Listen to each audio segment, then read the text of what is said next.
Bonjour et bienvenue dans cette vidéo faite à l'arrache avec un son pourri enregistré avec mon téléphone portable. Je voulais juste parler de quelque chose que j'ai monté dans mon atelier, donc là, un atelier en pleine, en pleine amélioration. J'avais un problème et je pensais pas que c'était possible. J'ai essayé quand même pour voir si c'était possible. Donc je vais tout vous expliquer. Ici, j'ai un oscilloscope numérique qui se branche en USB. Il est vachement bien et je pense que je vais faire une vidéo dessus parce que je n'ai pas trouvé de vidéo en français en fait qui arrive à expliquer ça. À expliquer comment ça marche, comment ça se programme et tout ça. Le problème, c'est que cet oscilloscope, pour fonctionner, a besoin d'un ordinateur. L'ordinateur est là-bas. Le problème, c'est que le banc d'alimentation, il est ici, hein, l'alimentation stabilisée, elle est là, donc j'ai aucun moyen d'emmener un câble, enfin d'alimenter mon produit et ensuite de me brancher là pour faire mes essais. Je peux pas, parce que sinon, du coup, il faudrait que je me branche là-bas. Du coup, problème simple, hein, créer une rallonge USB.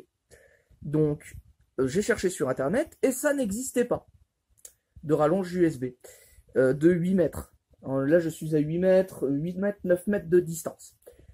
Du coup, j'ai essayé d'en faire un. J'avais peur que ça ne marche pas avec la distance et en fait, ça marche.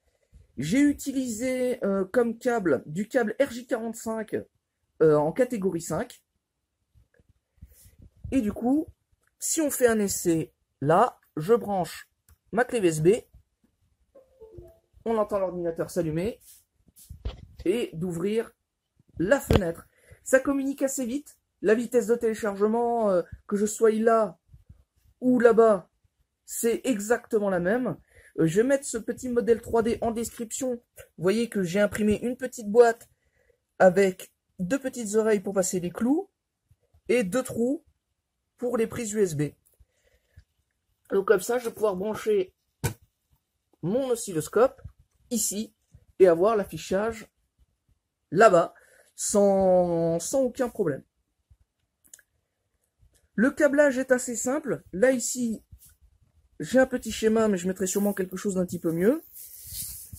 Ici, le câblage est assez simple. Il n'y a que 4 fils, c'est pour ça que j'ai pris du RJ45 parce qu'il faut au total 8 fils puisque j'ai deux prises USB.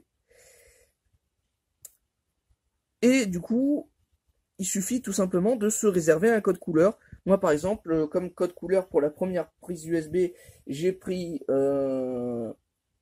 bleu pour le plus, bleu-blanc pour le moins. Pour la communication, j'ai pris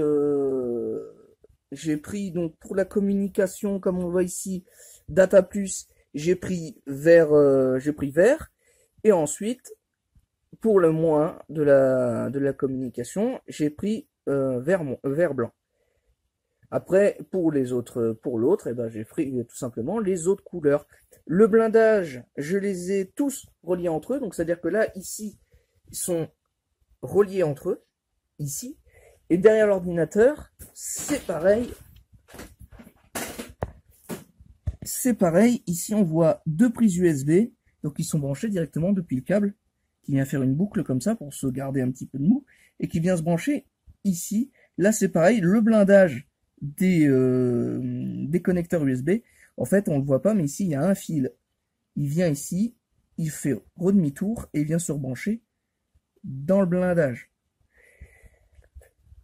Juste là où il faut faire attention, c'est que moi j'ai acheté ça sur internet, je mettrai sûrement le lien en description, sur Amazon. Là où il faut faire attention quand vous faites votre soudure, c'est que sur ce connecteur là, quand vous faites, alors si ça veut bien faire l'appoint, hop, voilà. Quand vous faites vos soudures, vous voyez quatre plots pour souder, il ne faut pas oublier en fait que le schéma qui est dessiné ici, la languette blanche est dessous et pas dessus. Donc quand vous allez souder, il faudra bien penser à inverser tous vos fils. En gros, comme si c'était positionné dans ce sens-là, tout simplement. Donc ça, faudra bien y penser quand vous faites vos soudures. Voilà, je remets ça à sa place. Ça, je mettrai le lien en description, ça coûte pas grand-chose. Et le câble RJ45 catégorie 5, je l'ai eu pour 20 et quelques euros à Bricomarché.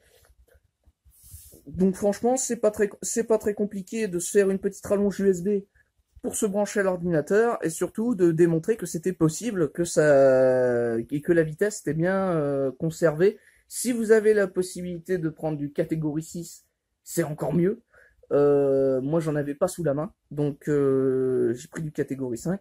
Mais de toute façon, plus on monte en catégorie, plus mieux c'est pour ne pas perdre de signal. Voilà. Sur ce, c'est la fin de cette vidéo. À la prochaine, sûrement pour l'oscilloscope numérique.